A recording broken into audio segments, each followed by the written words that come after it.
Welcome वेदिशियंस। आज हम लोग पढ़ेंगे क्लास 10th की बायोलॉजी। और क्लास 10th की बायोलॉजी के पिछले दो लेक्चर्स में हमने देखा एरोबिक एंड एनारोबिक रेस्पिरेशन। तीसरा लेक्चर जो छूट गया था या बचा रह गया था, तीसरा टाइप ऑफ रेस्पिरेशन, वो था इन लैक ऑफ ऑक्सीजन। और इसी से जुड़ा हुआ एक बहुत ही अच्छा क्वेश्चन मैंने आपसे पूछा था कि जब भी हम भागते हैं या दौड़ते हैं तो उस समय बाद हमारे मसल्स में क्रैम्प क्यों पड़ जाता है, दर्द क्यों होने लगता है। ठीक है, इस क्वेश्चन का जवाब आज आपको इस लेक्चर में मिलेगा। साथ ही साथ एक और क्वेश्चन है, वो ये है कि हमारे पूर्वज बचपन से ही हमें ये कहते थे कि रात में पेड़ के पास मत जाना, उस पे भूत होते हैं। तो क्या ये चीज सच होता था या झूठ होता था, इस चीज के भी बारे में हम आज डिस्कस करेंगे। तो सबसे पहले देखते हैं हमारा topic number 3, types of respiration में in lack of oxygen. In lack of oxygen. और मैंने आपको जैसे अपने पिछले वीडियो में ही बताया था कि दो जो स्टेप्स हैं रेस्पिरेशन के, वो बिल्कुल सेम होते हैं। जैसे व्हाट इज रेस्पिरेशन, तो it is the process of break down of glucose into energy, is called respiration. और मैंने बताया था कि ग्लूकोज सबसे पहले एक कार्बन C3 कंपाउंड में टूटता है, जिसको पाइरूवेट कहा जाता है। चाहे वो कोई भी रिएक्शन हो, किसी भी टाइप का रेस्पिरेशन हो, एरोबिक, एनारोबिक या इन लैक ऑफ ऑक्सीजन। एग्जाम्पल के तौर पे हम इस रिएक्शन को देखते हैं। अब C6H12O6, this is the formula of glucose, and we know that it gets converted into pyruvate. And what is the formula of the pyruvate? याद होगा आपको, very good, C3H4O3. This is pyruvate plus energy. Now what is different here कि third step जिसमें हम देखते थे कि aerobic respiration में, मतलब हमारे ही सेल के माइटोकॉन्ड्रिया में निकलता था कार्बन डाइऑक्साइड, वाटर और 38 ATP energy. But in the lack of oxygen ये चेंज हो जाता है और ये चेंज होके बनता है lactic acid and plus only 2 ATP energy. ध्यान रहे, लैक्टिक एसिड ही आपका जवाब है जो मैंने आपसे क्वेश्चन पूछा था कि why do muscles cramp appear after heavy weight lifting और रनिंग। तो this is the answer, that lactic acid is the sole responsible for the muscles cramp in our body. And what is the formula of the lactic acid? C3H6O3. This is the formula of the lactic acid. So as we know, अब हम जान गए हैं ये चीज कि हमारे muscles में जो दर्द होता है भागने दौड़ने के बाद काफी, वो किस वजह से होता है? लैक्टिक एसिड के एक्यूमुलेशन की वजह से होता है, जो कहां पर हो जाता है? मसल्स में हो जाता है, जिसकी वजह से मसल्स क्रैम्प आते हैं।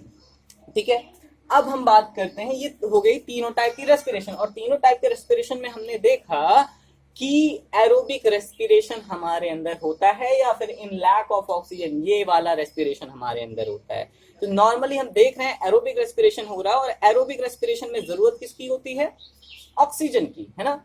तो ऑक्सीजन हमारे शरीर में किस तरह से एंटर करता है, इस चीज के बारे में अब हमें पढ़ना है। लेकिन उससे पहले हम ये चीज जान लेते हैं कि प्लांट्स में ये कैसे होता है। थोड़ा सा हम जान लेते हैं अभी कि प्लांट्स में कैसे होता है। प्लांट्स में ऑक्सीजन का इंटेक या ऑक्सीजन का एक्सहेल किस तरह से होता है, इस चीज के बारे में आपको पता होगा। उनके लीव्स में छोटे से स्पोर्स होते हैं, जिसको स्टोमेटा कहा जाता है। अगर नहीं पता होगा तो इसका वीडियो आपको जल्द ही मिल जाएगा।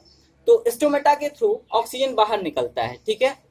और डिफ्यूजन के थ्रू जो है, डिफ्यूजन के थ्रू उसमें मूवमेंट होता रहता है प्लांट्स में चीजों का। ओके, अभी एक बात बहुत ही अच्छा है कि हमारे शरीर में डिफ्यूजन के थ्रू ऑक्सीजन का मूवमेंट नहीं होता।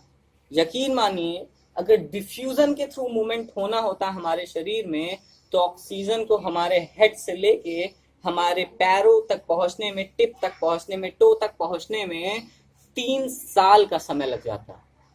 जी हाँ, 3 years. It takes 3 years to reach one oxygen molecule from your head to your toe. So that's why हमारे पास एक पिगमेंट है जिसको रेस्पिरेटरी पिगमेंट कहा जाता है। वो हमारे ऑक्सीजन को या कार्बन डाइऑक्साइड को हमारे बॉडी में हर जगह फास्टली जल्दी से ट्रांसपोर्ट कराता है। और वो रेस्पिरेटरी पिगमेंट है कौन सा, इसके बारे में हम अभी आगे जानते हैं। Okay, so let's note down this.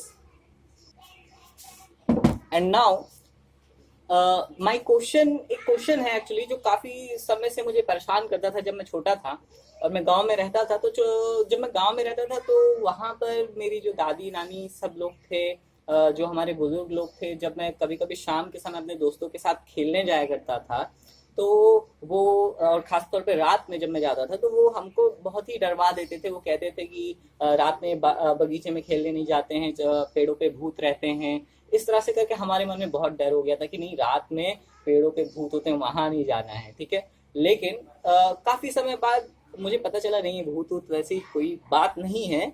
तो मैंने सोचा तो क्यों आखिर मेरे सब लोग घर वाले कहते थे कि वहां नहीं जाना चाहिए। तब बाद में मुझे ये पता चला एक्चुअली ये जो पुरानी परंपराएं, ये मान्यताएं हैं, ये भी बायोलॉजिकल तौर पे बिल्कुल सटीक और सही हैं। ऐसा इसलिए कहा जाता है कि रातों में भूत पर पेड़ सॉरी रातों में पेड़ पर भूत होते हैं या नहीं, इसका जवाब हम अब जानेंगे। देखिए एक्चुअली होता क्या है कि प्लांट्स डू फोटोसिंथेसिस, मतलब कि वो कार्बन डाइऑक्साइड लेते हैं, ओके, वाटर लेते हैं in the presence of sunlight and chlorophyll, and what they give us is C6H12O6 plus 6O2 plus 6H2O.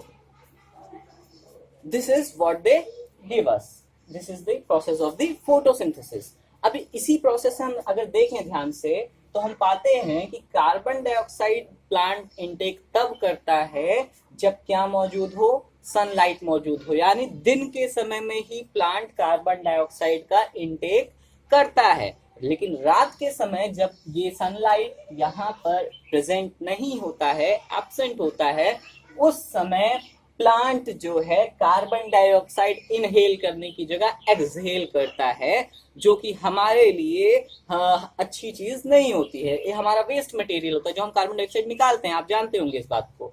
तो इसी वजह से रात में कहा जाता था कि ये रात में पेड़ों के पास नहीं जाते, उस पर भूत होते हैं, क्योंकि वो रात में पेड़ क्या करते हैं, एक्सहेल क्या करते हैं, कार्बन डाइऑक्साइड एक्सहेल करने लगते हैं। हाँ, हम जानते हैं दिन में ऑक्सीजन एक्सहेल करते हैं, बट रात में क्या एक्सहेल करते हैं, कार्बन डाइऑक्साइड एक्सहेल करते हैं, जो कि ह्यूमन बॉडी के लिए एक वेस्ट मटेरियल है। इसी वजह से हमें ये कहा जाता था कि रात में पेड़ों के पास नहीं जाया जाता, उस पर भूत होते हैं। तो अब हम लोग जान गए उस पर भूत नहीं होता, लेकिन कौन होता है, कार्बन डाइऑक्साइड होता है, CO2 होता है, ओके।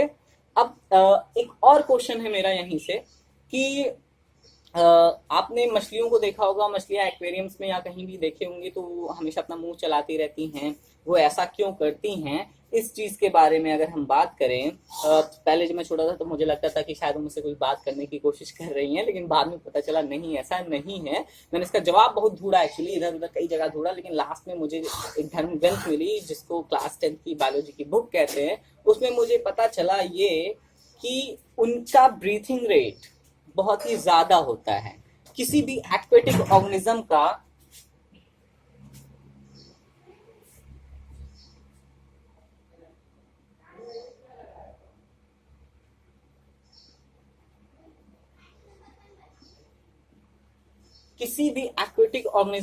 ब्रीथिंग रेट हाई होता है। क्यों? Why is it so? It is because कि पानी में जो डिजॉल्व्ड ऑक्सीजन होता है, ठीक है, पानी में जो डिजॉल्व्ड ऑक्सीजन होता है उसकी मात्रा कम होती है, दैट क्वांटिटी इज सो लो। तो उनको बार बार पानी को अपने गिल्स के थ्रू फोर्स करना पड़ता है ऑक्सीजन के इनटेक के लिए।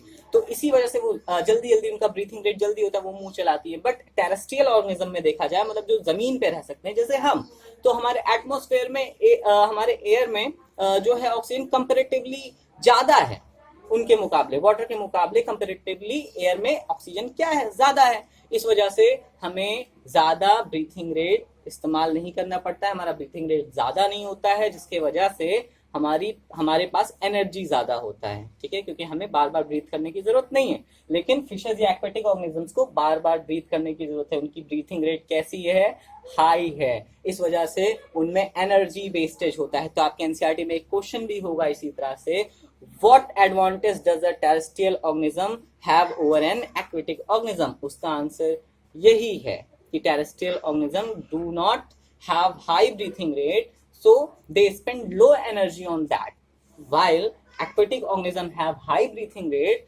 so they spend most of the energy on that issue. Okay, so that's all. ये चीज हो गया, इसको हम अपनी कॉपी में अच्छे तरीके से लिख लेंगे. Okay, thank you.